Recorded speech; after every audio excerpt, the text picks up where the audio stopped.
சொல்லி சீரியா தேசத்துல ஒரு படைத்தலைவன். சரியா? படைத்தலைவன் யார் தெரியுமா? யுத்தத்துக்குலாம் போவாங்கல்ல, அவங்களுக்கு ஒரு தலைவன். சரியா? நல்ல கதை கவனமா கேட்கணும். திருப்பி கேட்பேன், கேள்வி கேட்பேன். யார் அவர் பேர்? என்ன பேரு? அவர் யாரு? படைத்தலைவன். அப்போ அவர் ரொம்ப ஒரு பராக்கிரமசாலி, ரொம்ப ஒரு நல்ல பலம் உள்ளவர். அவரை யாராலுமே என்ன செய்ய முடியாது, எதிர்க்க முடியாது. அப்படிப்பட்ட இந்த நாகமானுக்கு ஒரு வியாதி இருந்தது. என்ன வியாதி அவருக்கு தெரியுமா? குஷ்டரோகம். குஷ்டரோகம் யாருக்கு தெரியுமா? யாருக்கு தெரியாது. இந்த கூடுதல் அந்த நோயிலோட யாரும் இல்லை.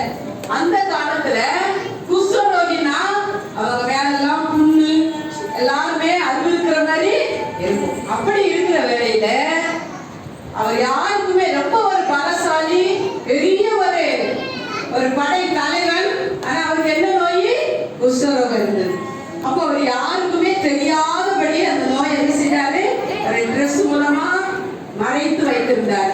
ஆனா அந்த நாகமானுடைய வீட்டுல உங்களை மாதிரி ஒரு சிறு பெண், எத்தனை வயசுக்கு தெரியுமா அவருக்கு? 12 வயது இல்ல 13 வயது தான் இருந்தது. உங்களை மாதிரி ஒரு சிறு பெண்ணு தான் போட்டிருக்கு வேதத்துல. வேதத்துல இருந்து நான் அந்த கதையை சொல்றேன். உங்களை மாதிரி ஒரு சிறு பெண்ணு அந்த நாகமானுடைய வீட்டுல அந்த பெண்ணு என்ன பண்ணிருந்தா தெரியுமா? வேலைக்காரியா இருந்தா. இந்த பெண்ணு யாரு? வேலைக்காரி. இந்த சிறு பெண்ணு இந்த நாகமானுடைய ஒய்ஃபுக்கு பணிவிடை செய்கிறவளா இருந்தா. அப்படி இருக்கும்போது இந்த இவருக்கு இந்த நாகமானு இருக்கிற குஷ்டரோகம் இந்த சிறு பிள்ளைக்கு என்ன செய்யும் தெரியும். ஏன்னா கூடவே இருக்கிறாங்க. அவர் துணி மாத்துறது, அவரோடு கூட அந்த வீட்டுல தங்கி இருந்ததுனால அந்த சிறு பெண்ணுக்கு இந்த நாகமானு இருக்கிற குஷ்டரோகம் தெரிந்தது. தெரிந்த உடனே ஐயோ, இந்த எஜமானுக்கு இப்படிப்பட்ட ஒரு கொடிய வியாதி இருக்கிறதே, இந்த எஜமான எப்படியாவது என்ன செய்யணும், காப்பாற்றணுமே இந்த வியாதியில இருந்து சொல்லி அந்த நாகமானுடைய மனைவி இடத்துல போய் இந்த சிறு பெண் என்ன செய்தா? பேசினான். அம்மா, இந்த மாதிரி நம்ம எஜமானுக்கு இப்படிப்பட்ட ஒரு குஷ்டரோகம் இருக்கிறத நான் பார்க்கிறேன். அதனால ஒரு தேவனுடைய மனுஷன் எலிசான்னு ஒருத்தர் இருக்கிறாரு இஸ்ரவேல்ல. அவரிடத்துல நம்முடைய எஜமான் போவாரானால் அவருக்கு என்ன கிடைக்கும்?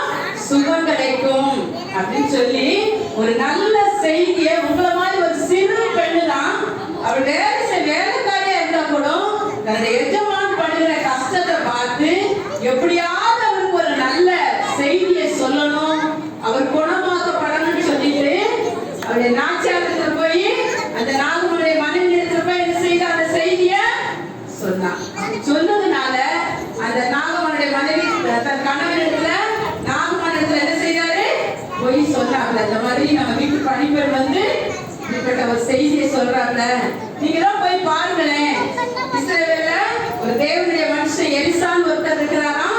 அவரிடத்துல நம்முடைய எஜமான் போவாரானால் அவருக்கு என்ன கிடைக்கும்? சுகம் கிடைக்குமா அப்படின்னு சொன்னதுனால உடனே என்ன ஆச்சு? இவர் போய் அந்த ராஜாவிடத்துல, சீரியா ராஜாவிடத்துல போய் இந்த மாதிரி ஒரு செய்தி எனக்கு வந்திருக்கிறது, நீங்க லெட்டர் தரணும், நான் இஸ்ரவேல்ல போய் அந்த தேவனுடைய மனுஷனை போய் என்ன செய்யணும், பார்க்கணும் அப்படின்னு சொல்லி பேசினாரா. உடனே அந்த ராஜா, சீரியா ராஜா என்ன செய்தாராம்? லெட்டர் கொடுத்த உடனே நாகமான் தன்னுடைய வேலைக்காரர்கள்லாம் கூட்டிட்டு கழுதையில போய் என்ன செய்தாராம்? அந்த தேவனுடைய மனுஷன் எலிசாவை சந்திக்கும்படியா இஸ்ரவேலுக்கு போனாராம். அங்க போன உடனே அங்க போய் ஆள் அனுப்பி இந்த மாதிரி சீரியா தேசத்துல இருந்து நாகமான் சொல்லி ஒரு படைத்தலைவன் வந்திருக்கிறாரு, உங்களை பார்க்கணுமா அப்படின்னு சொல்லி எலிசா என்ன செய்தாரு? ஆள் அனுப்பினார். எலிசா என்ன செய்துட்டு இருந்தாரு? ஜோம் பண்ணிட்டு இருந்தாரு. ஏசப்பட்ட அவர் ஜோம் பண்ணிட்டு இருந்தாரு. ஒரு செய்தி போகுது, இந்த மாதிரி சீரியா தேசத்துல படைத்தலைவன் என்று சொல்லி ஒரு நாகமா உங்களை பார்க்கணுமா அப்படின்னு சொல்லி எலிசாவுக்கு செய்தி போனது. உடனே எலிசா என்ன சொன்னாரு? அவர் பார்க்கல, அவருக்கு என்ன ஏதுன்னு கேட்கல. அவர் என்ன சொன்னார் தெரியுமா?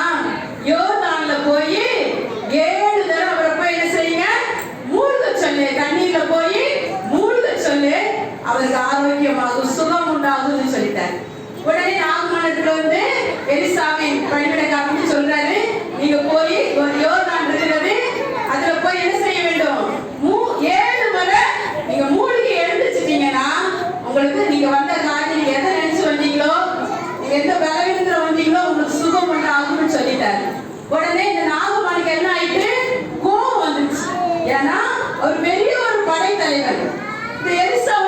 பார்ப்பாரு, நம்மளோடு பேசுவாரு, என்னை தடவி எனக்கு எண்ணெயெல்லாம் பூசி எனக்கு நல்ல வார்த்தையெல்லாம் தரமான ஆரோக்கியமான வார்த்தையெல்லாம் சொல்லி என்னை தேற்றுவார்னு நினைச்சேன்.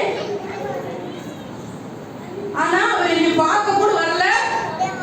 சொல்லிட்டு என்ன செய்யறாரு, அவருக்கு கொஞ்சம் கோபம் உண்டாயிடுச்சு. யாருக்கு யாருக்கு கோபம் வந்துச்சு? நாகமணிக்கு கோபம் வந்துச்சு. கூட பார்க்க கூட இல்லையா ஒரு பெரிய படைத்தலைவன் சொல்லி உடனே சொன்னாரு, எந்த தேசத்துல இதை விட ரொம்ப பெரிய நதியெல்லாம் இருக்கிறது, அங்க போய் எனக்கு ஊழ்ந்த தெரியாதா அப்படின்னு சொல்லி கோபப்பட்டாரு.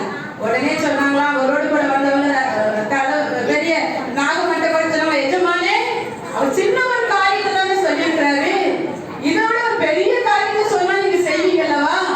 அவர் மூழ்க சொல்லிருக்கிறாரு 7 தடவை, தண்ணீர்ல மூழ்கிதான் பார்க்கலாமே அப்படின்னு சொல்லிட்டு சொன்ன உடனே நாகமன் சரி போவான்னு சொல்லிட்டு அந்த யோர்தான் நதியில போய் ஒரு தடவை மூழ்கி பார்த்தாரு, அவருடைய குஷ்டரோகம் போகவே இல்லை.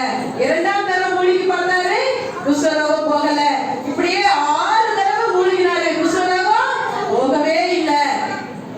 7வது முறை மூழ்கி எழுந்திருக்கும் பொழுது அப்படியே சரீரம் எல்லாம் எப்படி இருந்தது தெரியுமா? ஒரு சின்ன குழந்தை பிறந்தா எப்படி இருக்கும், சின்ன பிள்ளைங்க காலையில எப்படி இருக்கும், முகமெல்லாம் அழகா இருக்கும்ல, அப்படி மெல்லிசா அழகா சொகப்பா நல்லா அழகா இருப்பாங்கல்ல, அதே போல நாகமண்டை சரீரம், அவருடைய கரம், அவருடைய கால்கள், சரீரம் முழுவதும் அழகா இருக்கலாம். சின்ன பிள்ளைங்க உடல்